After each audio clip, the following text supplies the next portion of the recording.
Good afternoon, evening, morning, nighttime, whenever you happen to be watching this video. My name is Caleb. It's a pleasure to meet you. I run this whole show, Nebraska Farm Boy. Today we're going to be talking about what it takes to build a tiny house, specifically 5 points that you have to do before you start building a tiny house, which is super cool because there's a lot you can do before you actually so much as buy one nail or do one bit of actual hard cash investment into this. As with any large project, we first need to count the cost. Jesus said that no one builds a tower unless he first has calculated whether he has enough to finish up the project. The reason that that is so key and so important is that if you're building a building, and specifically a house, there is a lot of things in that house that are not supposed to get wet.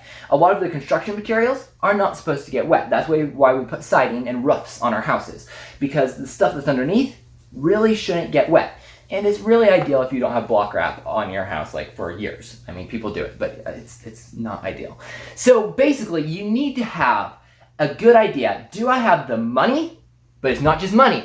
Do I have the time? Everything relies on time and money, okay? The problem is that when you are building a house and you don't have prior experience, which is fine. I didn't really have a whole lot of prior experience before I built this house. You need to calculate in the fact that it's going to take you 3 times as long as anyone else. The first time is spent learning, okay? That's like when you're just like watching a YouTube video. The second time is failing, and the third time is when you actually get it, okay? So it takes 3 times more than a professional is going to do it, which means that you're gonna have less time to earn money. So that is something that you'll have to take into consideration. Do you even have a job that's gonna allow you to do that? Now, if you have all the money just sitting in the bank ready to use, that's great. I didn't. And the thing is, I wanted to do this debt-free, okay?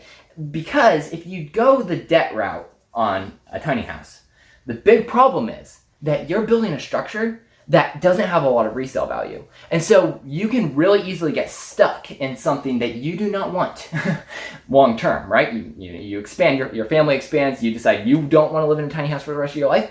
Guess what? You can't just sell this as easily as some things. Now, if you build it right, maybe that's a totally different circumstance. Maybe you live in an area where people want tiny houses, right? But you have to keep that in mind. The traditional, I'm going to get a loan, buy this house. If I decide I don't want this house, I'm going to sell it and move on, doesn't necessarily work for everybody, especially when it comes to tiny houses.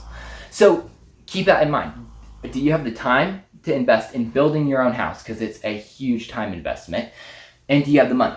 Okay, and one thing that I did, just a really quick tip, is I didn't necessarily have all the money to finish the house out, but I did have enough money in the bank before I started to dry the house in. So in other words, basically I wasn't getting that moisture in, ruining the materials. I was able to get a roof and walls, siding, everything painted in a reasonable amount of time, okay? So that's so key. I think that it's such like you can do this in a payment plan sort of way, right? You're paying as you go, and it's interest-free because you're not actually borrowing any money.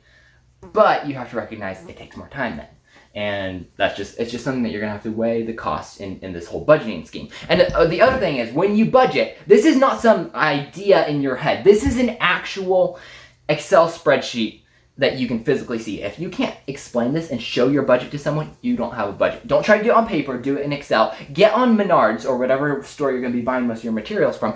Actually get all of the prices for everything, down to the nails, and put that into the Excel spreadsheet. How much of everything am I gonna need for at least the first stage of the project? Now, I tried to get an overall idea of what the whole thing would cost, and so far it's been pretty accurate. I went for the high side, so I'm always pleasantly surprised when everything costs just a little bit lower. The next thing that you're going to need to do is you're going to need to figure out where are you going to put this building, because tiny houses are not necessarily always tiny, and they tend to get larger than expected. Like this house was supposed to originally be 30 foot by 10 foot.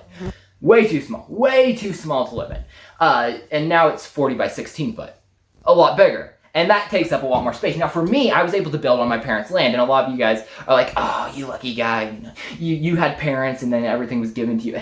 No, I rent an acre of land from my parents. And you actually could rent from an acre of land from a lot of farmers. And if you build this house somewhat portable, like this house is supposed to be, then you can actually move that off that land once you decide to move on, or maybe you build it cheap enough that it could be for a loss or whatever. Ideally, you wouldn't want to do that, but I'm just saying there's options out there. Don't let this discourage you, but you need to know where you're putting it before you start buying stuff, okay? Make sure you have the actual place. And more than that, you're going to have to consider not just the land that the house sits on. You're going to need a septic tank. You're going to need water somehow, unless you want to live off grid. And that's something that's a totally different story. I kind of went through a phase where I thought I wanted to live off grid. No. I really don't think you want to live off grid, at least not long term. So you need to be thinking about this. If you want to live off grid, that's fine. But make sure you have a backup plan, okay? Because especially if you've never done it before, you're probably going to realize this is not what you were expecting. And so if you don't have a backup plan, now you're stuck, okay? So just keep that in mind. It's not just the house. It's also water and septic and also legal issues and whatnot. Make sure that you can actually build a tiny house where you want to build it. If it's in the city, there's going to be a lot of issues, okay? If you're in California, going to be a lot of issues. Make sure that you have all those things covered because you don't want them to come and tell you have to destroy your tiny house. I'm just saying. For all of my freedom-loving people who say it's unjust, I agree with you. But come out and move to Freedom County, Nebraska, which is not actually where I live. I'm not telling you where I live. But come out and move to Freedom County, Nebraska, where you only have to pay like a $50 fee and then like write up like this hand-drawn thing on your building permit, and that's pretty much all it is. Like there's some places are better than others, and maybe you have to move. I'm just saying. So, but make sure that you have the place where you want to put that house selected before you start building. Third thing that you absolutely must do is you must be honest with yourself in all of these things. Be honest when you're budgeting. Do you really have the money? Do you really have the time? And have you thought this all the way through, okay? You have to be honest with yourself when you think about what is everything being involved. Again, do you want to live off grid or do you not want to live off grid? Are you really willing to do that? And finally, you've got to be honest with yourself. Do you have the ability to do this? So again, I built this with little knowledge about actual building, but the thing is, I was an electrician's apprentice under my dad I still am. And I helped my dad remodel our house. I've built sheds. I've done all kinds of different building projects growing up. I just had never built a house before. And if you don't know what a drill is, you've got a lot of learning before you can actually build a house. If you don't know, you've got to have a basic knowledge of how to use tools, how wood goes together, and just basic knowledge of different things. And you have to have a good idea of what it overall takes to build a house, because there is a process, and you have to, you put the foundation down first, then you put the floor down on top of that. You can't build the walls before you build the foundation, you technically can if you build them apart. But anyways, you have to understand how a house goes together. Also understand that if you want modern conveniences like plumbing and electricity, are you capable of doing that? I was, because I was an electrician's apprentice and my dad could help me with that. But are you going to be able to do that? And so if you can't, you need to be honest with yourself. You need to include that in your budgeting. The fourth thing you need to do is you need to establish your priorities. Why do you want this house? Maybe you are a small family, you want to move out to the country, and this seems like a good alternative route to going you just can't find anything else, and you want to build this tiny house. It's all you can afford. I get that. For me, I was a young guy. I wanted to get started in life. I wanted to be ready for marriage. That's why I built this house. And for me, that created a certain list of priorities. I wanted the house to be expandable, because I'm not really just a tiny house guy. There's some people who like the small space, the minimalist idea. I am a minimalist, but I'm not that much of a minimalist. Thinking of raising a family, obviously I'm going to need more room than can be afforded in a 640 square foot house with a 200 square foot loft. You've got to have realistic ideas, and you've got to base your house around your priorities. So, in other words, I want it to be expandable, so I built it single slope so that I could add on to it easily. And another thing that a lot of you guys might want is you might want it portable. You might want to be able to move it around. In that case, it's going to have to be smaller, so keep that in mind. There's just what your priorities are is going to dictate how you build that house. Establish your priorities before you start building out the floor plan. Also, that is something I didn't include in here, but do get on Home by Me or some other house planning app or something, and set out your entire floor plan to size. Make sure that everything's to scale, and make sure this is actually going to fit and work well with your needs. Okay, that's another good thing that you can do for free. It takes time, but it's free. The final thing you need to do is you need to look for holes in your plan, because it's so easy to get rose-colored glasses, especially with tiny houses, because they're just so romantic. You're gonna build this with your own two hands, and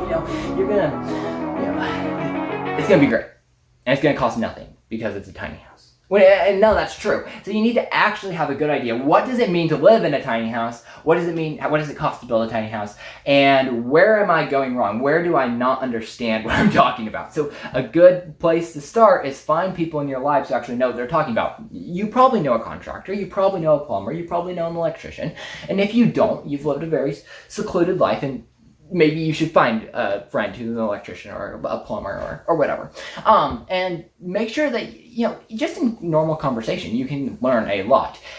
If you work in a trade, especially something where you are involved in building houses, maybe not necessarily building houses, but for me, like working as an electrician apprentice, I worked around plumbers, I worked around builders, and I would sometimes ask questions. I wasn't very good about that, but oftentimes I'll just watch what they're telling their apprentices, and I'll just listen to that. Well, obviously while I'm still working, and you can learn a lot, and it's best to get it from firsthand advice from actual builders. Like DIYers on YouTube are great for inspiration, and they are like your affirmation. They're like, oh, okay, so a DIYer can actually do this. That's why I make videos. You don't watch my videos to learn how to do something. You more watch it for affirmation that you actually can do something.